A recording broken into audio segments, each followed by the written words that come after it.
5장 13절로 16절. 마태복음 5장 13절로 16절. 하신 줄 알고 13절만 같이 우선 읽도록 하겠습니다. 13절. 다 같이 할까요? 시작. 너희는 세상의 소금이니 소금이 만일 그 맛을 잃으면 무엇을 어떻게 하리요? 끓에 아무 쓸 데 없어 다만 밖에 버려져 사람에게 버리리라. 아멘.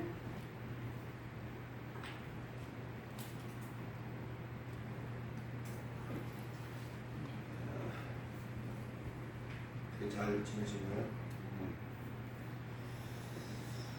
오늘은 음악 강상을 하나 하면서 시작하도록 하겠습니다. 음악 강상의 제맛은 눈을 감아야 됩니다. 눈을 감으시고 기도하는 마음으로.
목소리 혹시 아시겠어요?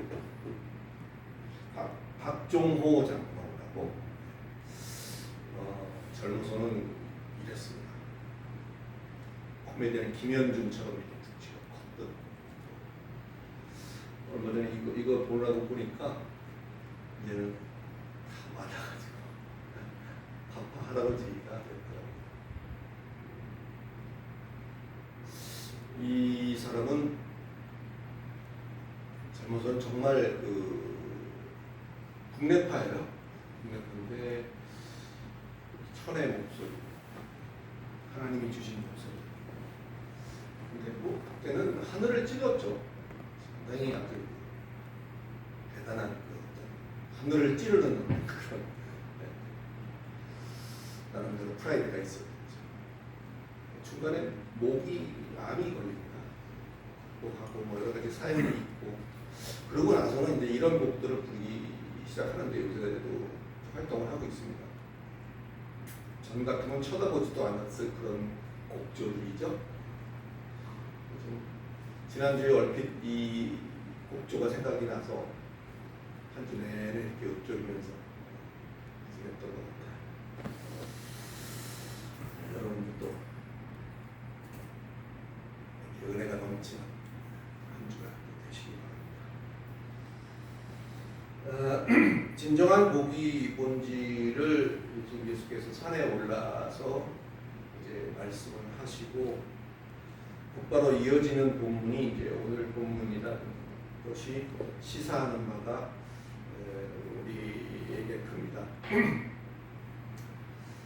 본문 속에 너희는 이렇게 말을 했는데 이 너희라는 것이 지금까지 우리가 살폈던 심령이 가난한, 애통하는, 온유한, 그리고 의에 줄이고 목마르며 긍휼히 여기며 마음이 청결하고 화평케 하며 의로 말미암아 박해받는 그러한 자들, 그런 복 가운데 있는 자들을 가리켜서 너희는 이렇게 말합니다. 그렇다면 예수는 저들을 뭐라고 했다고요? 오늘 본문 읽어보니까 너희는 세상의 소금이다. 너희가 이렇게 하면 소금이 될 거다가 아니라 너희는 이미 소금이다 라고 선언적인 단언적인 말씀을 하고 계십니다. 다시 말해서 예수로 말미암아 현세적 세상적 형통만을 추구하는 것이 아닌 보다 내세적인 가치관을 가진 그들이 바로 소금이다 이렇게 말하고 계시다는 사실을 우리가 알아야 할 것입니다. 소금은 소금인데 어디의 소금이다? 세상의 소금이다. 소금의 특성이 이러이러하니까 이것은 곧 기독교인의 특성이고 따라서 우리 기독교인들이 제 역할을 해야만 세상이 부패되지 않고 맛깔스러운 살만한 곳이 될 것이다. 은혜가 되죠. 따라서 우리가 어떻게 살아야 하는가 그런 동기도 부여가 되는 그런 것은 사실입니다. 그러나 과연 성도들에게 주어진 궁극의 삶이 이런 역할뿐일까? 사랑하는 성도 여러분, 미안하지만 세상이란 처음부터 이미 그렇게 시간이 흘러가면 갈수록 후패져 가게끔 되어 있는 거예요.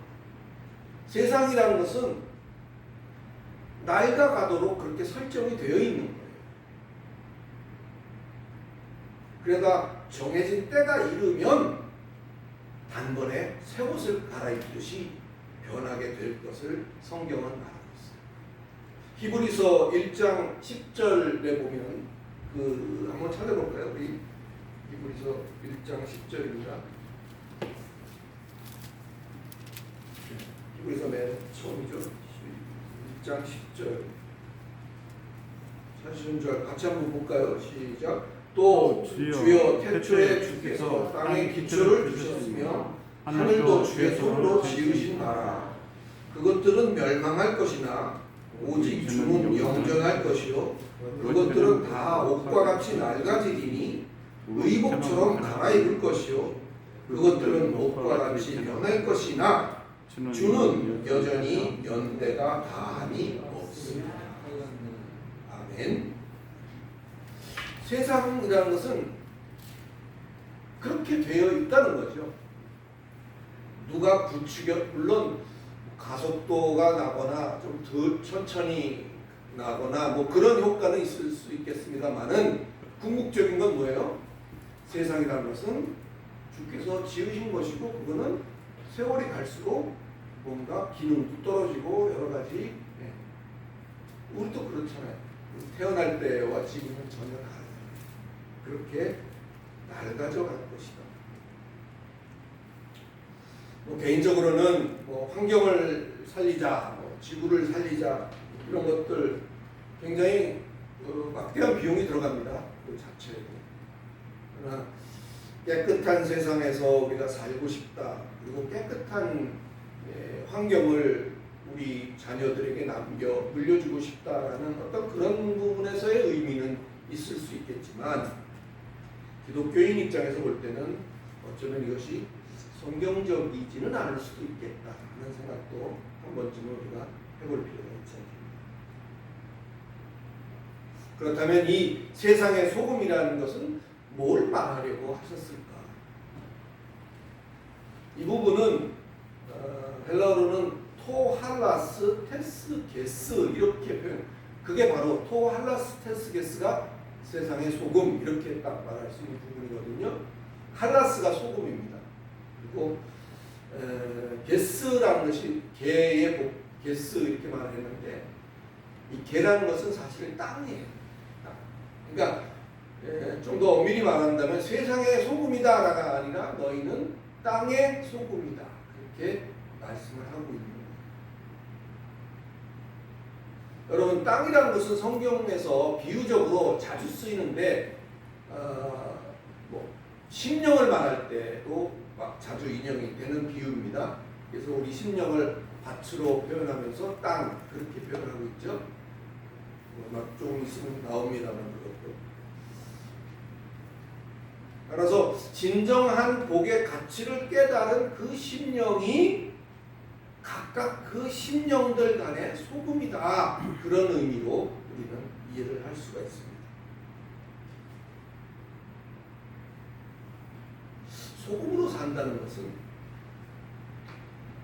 그렇게 후패해져 가야 하는 그런 피조물 쪽에만 관심을 가지고 또 그곳에서 우리의 행실이 어떤가를 그 행실을 개선하는 어떤 그런 데에만 머물지 않고 썩지 않을 하늘에 속한 영원한 열매 맺는 행실로 사는 것 그것이 소금으로 사는 것이다. 그렇게 생각하시면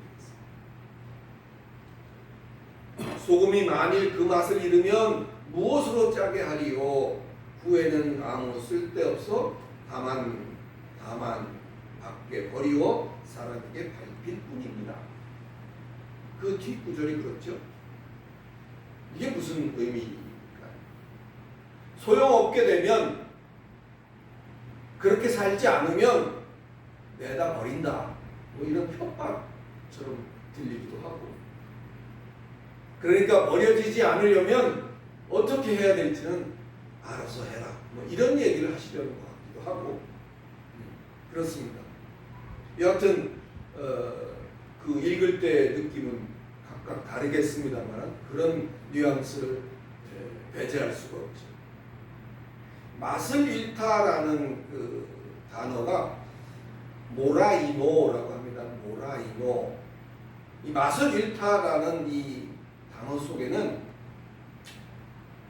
멍청해지다 그런 의미가 있어요. 둔해지다 이런 뜻이 있어요. 뭐 젊은 사람들 말로 띨빵해지다 뭐 그런 얘기를 하는데 그런 표현이 이 모라이노라는 말 속에 들어있습니다. 맛을 잃는다는 의미가 그거예요. 여러분 우리가 언제 빠릿빠릿해지죠? 우리가 빠릿빠릿해질 때가 언제입니까? 낯선 곳에 가면 생면부지의 동네를 가거나 생면부지의 환경 속에 우리가 딱 들어가면 우리는 빠릿빠릿해집니다. 무슨 일이 생길까? 뭐 이런. 뭐 적진에 들어가 있을 때를 한번 생각해 보십시다. 우리가 적진에 있다고 생각한다면 이렇게 온갖 신경을 바싹 세우고 사방을 경계하고 뭐 그런 상황이 되겠죠. 이게 빠릿빠릿한 거죠. 근데 오늘 이 맛을 잃다라는 모라이노라는 말 속에는 좀 무뎌지는, 멍청해지는, 둔감해지는 뭐 그런 의미가 이 안에 담겨 있다. 낯선 곳에 있다는 것은 그 편치 않음이 우리를 깨어있게 하죠. 그 편치 않음이 우리를 예민하게 하고 우리를 날카롭게 만듭니다. 반대로 우리가 언제 느긋해지는가를 생각해 보시면 모라이노를 이해할 수가 있습니다. 언제 우리가 느긋해지죠? 좀 아무 평온하고 또 익숙한 어떤 그런 환경은 우리를 편안하게 만들어주죠. 그때 우리는 느긋해집니다. 모라이노가 바로 이러한 상태를 말하는 거예요. 좀 멍청한 듯 빠릿빠릿하지 않고 좀 이렇게 어눌한 듯 둔한 듯 어떤 그런 것을 모라이노라고 우리가 맛을 잃는다라고 이해하실 수 있습니다. 사랑하는 성도 여러분, 우리 인간이라는 것이 얼마나 편안함을 추구하는데 천재적인지를 몰라요. 굉장히 천재적입니다. 어디 갖다 놔도 거기에서 또아리를 틀죠. 조금이라도. 그래서 이게 참 우리가 갖고 있는 속성, 인간의 속성 속에 어떤 이런 부분들이 뭐 아닌 사람이 없을 것 같아요. 본능이니까. 좋게 말하면 적응의 귀재인 거죠. 적응하는데 아주 귀재지. 그래서 한국 사람들이 어디 저 아주 펄펄 끓는 아프리카서부터 저 위에 꽁꽁 얼른 그죠? 그 추운 나라 거기에도 사람이 살고 있잖아요. 무엇으로 짜게 하겠나? 짜게 하다라는 그 말도 그 안에 물론 소금을 넣는 간을 한다는 의미가 있습니다. 근데 그 속에 숙련하다 그런 뜻이 있어요. 뭐 이렇게 다루다는 것은 그죠? 이렇게 저렇게 한다는 것을 얘기하죠. 무엇으로 짜게 하죠? 재련하는 어떤 그런 생각도 해볼 수가 있습니다. 영어로는 seasoning이라고 하는데 seasoning이라는 것은 양념하다는 뜻이 있지만 양념이라는 것은 본연의 상태에 이것을 넣어서 저렇게 만들고 저걸 넣어서 이렇게 만들고 하는 그것을 이렇게 저렇게 조절하는 것이 시즈닝이거든요. 소금이 본연의 맛을 잃어버리면 무엇로 다시 숙련시키고 무엇으로 다시 그것을 다루게 되겠느냐? 사람에게 밟히게 해서라도 그 맛을, 그 빠릿빠릿했던 기억을 되찾게 할 수밖에는 없다. 이것이 오늘 13절에서 하고 있는 소금과 관련되어진 이야기는 사실을 우리가 기억을 하시기 바랍니다. 하나님은 한 번 정하신 것은 결코 포기하거나 결코 버리시지 않는다는 사실을 여러분 믿으시기를 예수 그리스도의 이름으로 축원합니다. 쓸모 없어졌다고 그냥 내동댕이 치는 건 아니에요. 오늘 우리가 이게 13절이 마치 그렇게 들릴 수 있거든요. 소금이 맛을 잃으면 그냥 내다 버리고 그냥 그들의 종말은 사람한테 밟히고 말 거야. 이런 의미 많이 있는 것이 아니라 조금 이것을 들여다보면 제가 말씀드리고자 했던 핵심은 우리가 삶을 살아가면서 익숙함으로 인해서 우리가 좀 둔감해지고 좀 무뎌지고 했던 그런 모습들이 우리에게 있다는 거죠. 저에게도 있죠. 우리가 소금이라는 사실은 우리의 삶 속에서 늘 우리의 본향을 기억하고 우리의 삶 속에서 늘 우리의 본분을 잃지 않는 거죠. 그것을 잃으면 맛을 잃은 것과 같은 거예요. 그래서 서로 썩지 않을 영원한 복을 소망하는 삶을 살기를 원하시는 거죠. 레위기 말씀처럼 하나님의 언약의 소금을 우리가 드리는 우리의 삶이 제사라고 할 수 있죠. 우리의 삶에 소금을 빼지 않는 거죠.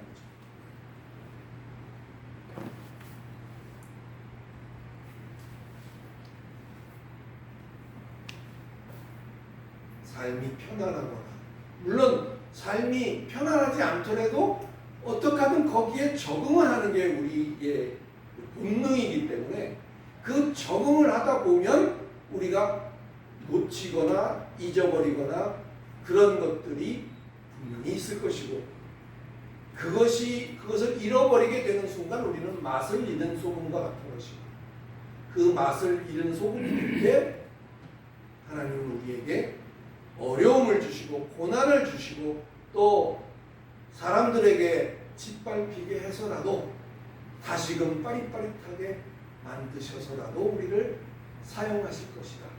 할렐루야.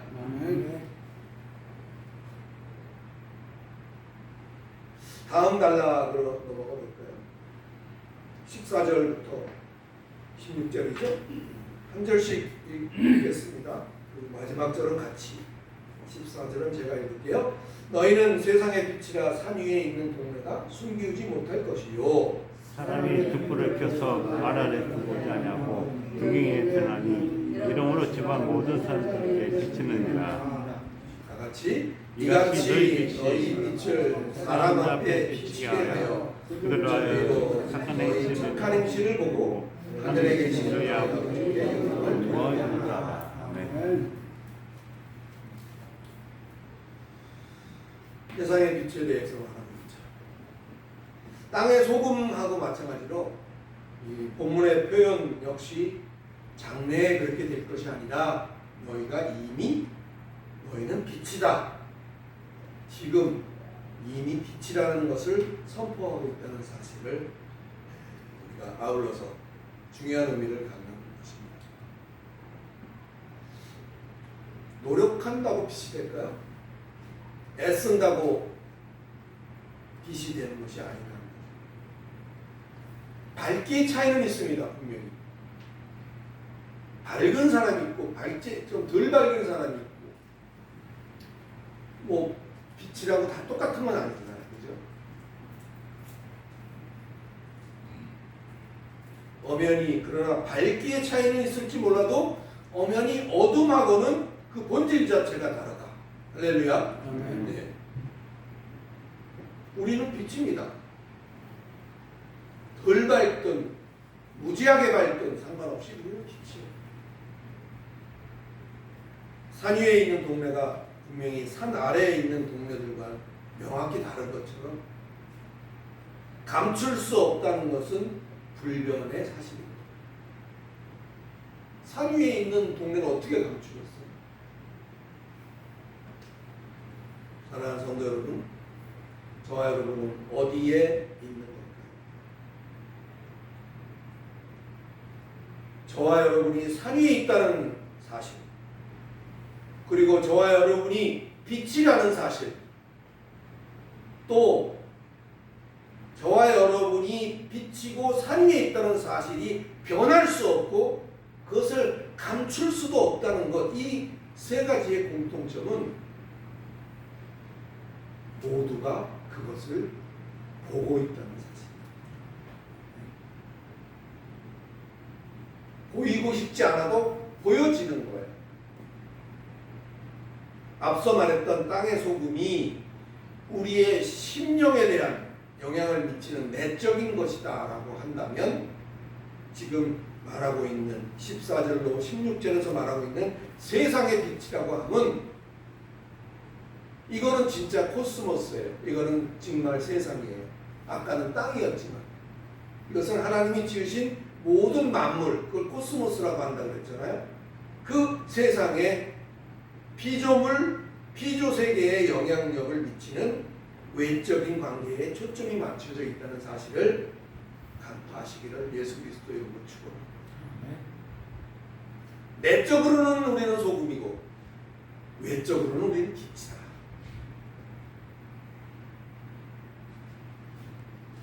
등불을 켜는 것은 괜히 켜는 게 아니죠. 목적이 있어서 켜는 거잖아요. 그렇죠? 그걸 켜서 어디에다 둘 것인가, 어떻게 쓸 것인가, 이것은 빛이 고민해야 될 부분이 아니에요. 우리가 고민할 건 아니라 켠 사람이 고민해야죠. 누가 켰어요? 하나님이 켰죠. 켠 사람이 그 용처를 분명히 아는 것이고 그 켠 빛이 밝은 빛인지 엄청 밝은 빛인지 아니면 좀 그럭저럭 밝은 빛인지 그것은 그 밝기에 따라서 켜신 분이 사용하게 거기에 알맞게 사용한다는 사실을 잘 인식하시기를 바랍니다. 16절을 보니까 거기에 비추는 목적을 적고 있는데 한번 보실까요? 16절에 비추는 목적이 뭐예요? 16절에 보면 비추는 목적은 그들로, 그죠? 너희 착한 행실을 보고 하늘에 계신 너희 아버지께 영광을 돌리게 하라. 목적이 그거거든요. 착한 행실을 보게 하고 그래가지고 하나님께 영광을 돌리게 하려고 그렇게 하십니다. 선행을 많이 해서 하나님 욕먹이지 않아야 된다.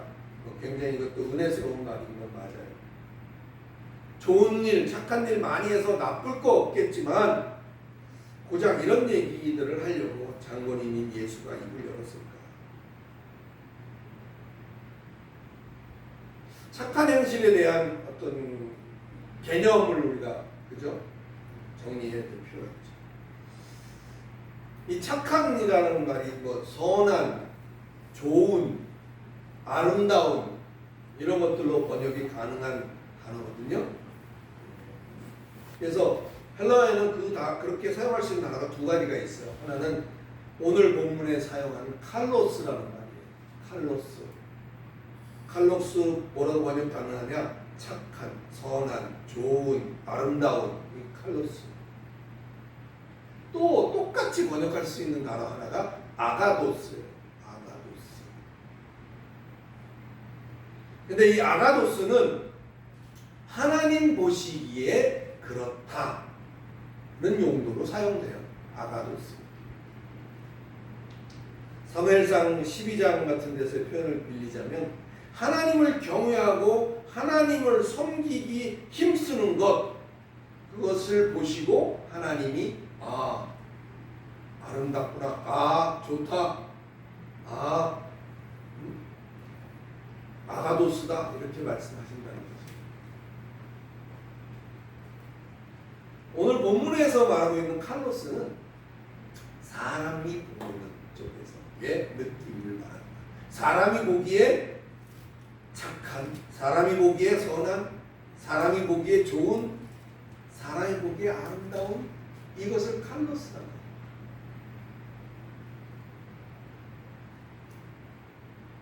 여러분, 사람들은 척 보면 알까요? 저를 척 보면, 또는 우리 조집사님을 척 보면 하나님을 경외하는지 하나님을 힘써 섬기고 있는지 그걸 알까요? 그거는 하나님과 나와 밖에 모르는 거죠. 조집사님과 하나님 외에는 모르는 거예요.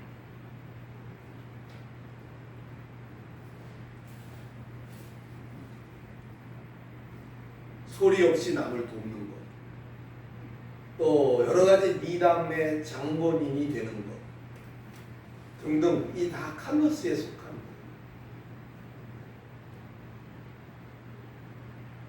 그렇지만 예수 믿는다고 하면서 그 행동이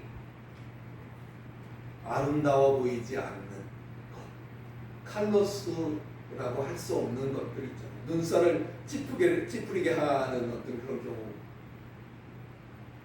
그래서 예수 믿는다면서 그 행동이 눈살을 찌푸리게 하는지 아니면 그 행동이 멋지고 아름답고 매력적이어서 덩달아서 나도 예수 믿어보고 싶게 하는지는 사람들이 보고 직관적으로 알죠. 그것이 바로 선행이요 착한 행실이다. 또 이로써 하나님께는 영광이 된다라는 사실을 우리가 잘 깨달으시기를 바랍니다. 말씀을 정리하고 마치겠습니다. 산 위에 있는 동네라는 것은 무엇을 말하는 걸까요? 산 위에 있는 동네. 작게는 우리 각 개인들을 말하는 거죠. 장로님, 작게는 우리 김집사님. 각각의 개인을 말할 수 있어요. 산 위에 있는 동네에. 또 조금 더 거기서 발전해 나가면 그가 속해 있는 가정, 또는 그가 속해 있는 직장, 그가 활동하고 있는 어떤 그룹, 이것이 다 산 위에 있는 동네라 할 수 있죠. 좀 더 나가면 산 위에 있는 동네는 그가 속해 있는 교회. 할렐루야. 그가 속해 있는 교회, 산 위에 있는 동네. 산 위에 있다는 그 말은 스스로 내가 나는 산 위에 있을 거야 라고 결정하고 산으로 가는, 그렇게 해서 산 위에 있는 동네가 된 게 아니고 누군가에 이끌려서 거기에 위치하고 있는 것이다. 할렐루야.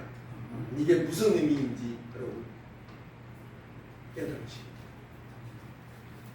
우리 각각 개인도 오늘날에 내가 있기까지 내가 뭔가를 정해서 내가 자력으로 거기 이 자리에 온 걸까요?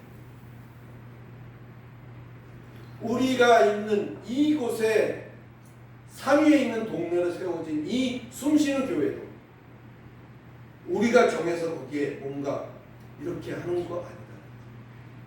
우리 모두 다 이끌려서 그 자리에 세워져 있는 거죠.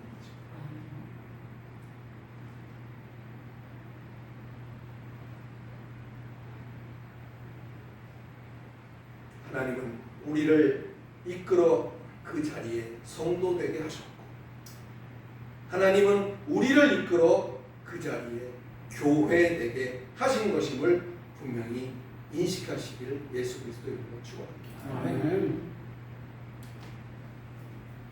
무엇보다 중요한 것은 소금 되려고, 빛 되려고 노력하는 것이 아니라 정말 내가 예수를 따라 그 이끄심에 함께 갈 수 있는 신앙에 있느냐, 이것이 더 중요한 사실이라는 사실을 깨달으시기 바랍니다. 이 사실이 점검되고 이 사실이 확인될 때에 내가 소금임과 내가 빛임은 나의 특별한 임무가 되는 것이고, 그것은 나의 영원한 열매가 되어져서 영광으로 연락되어질 것임을 믿고, 내일 일은 알 수 없는 하루하루, 아까 들려드렸던 그 노래처럼 내일 일은 알 수 없는 그 하루하루, 그런 우리의 삶의 매 순간마다를 비록 삶은 고달프고 고날지라도 참된 소금과 빛으로서의 매력적인 삶을 살아내시는 복된 저와 여러분이 다 되시기를 그리스도 예수 이름으로 축원합니다.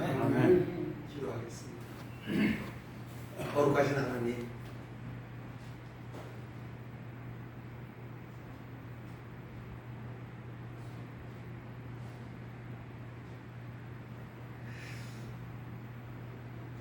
그동안의 우리의 삶을 돌아보게 하시니 감사를 드립니다. 얼마나 우리는 천재적으로 주어진 환경 속에 안주해 왔는지 돌아보게 하시고, 그 알량한 안주함이 우리의 맛을 잃어버리게 하지는 않았는지 돌아보게 하시고, 그 맛을 잃었다 할지라도 하나님은 우리를 포기하지 않으시고, 우리에게 어려움을 줘서라도 다시금 그 기억을 회복하며 그 맛을 되찾을 수 있도록 우리를 이끌어 주심을 감사를 드립니다. 아버지 하나님, 하루없고 원하옵기는 어려운 삶 속에서도 우리가 빛이요 소금으로서 내 자신의 내면을 살피고 나를 바라보는 숱한 사람들을 의식하며 이제 나의 일거수일투족이 예수의 이끄심과 또 그 방향에 맞게 함께 나아가는 그 조그만 일을 잘 감당해 나가는 귀한 응석들이 다 되도록 하나님 우리를 응원하시고 우리에게 힘주시고 역사하여 주시옵소서. 예수 그리스도 이름으로 기도드리옵나이다. 아멘.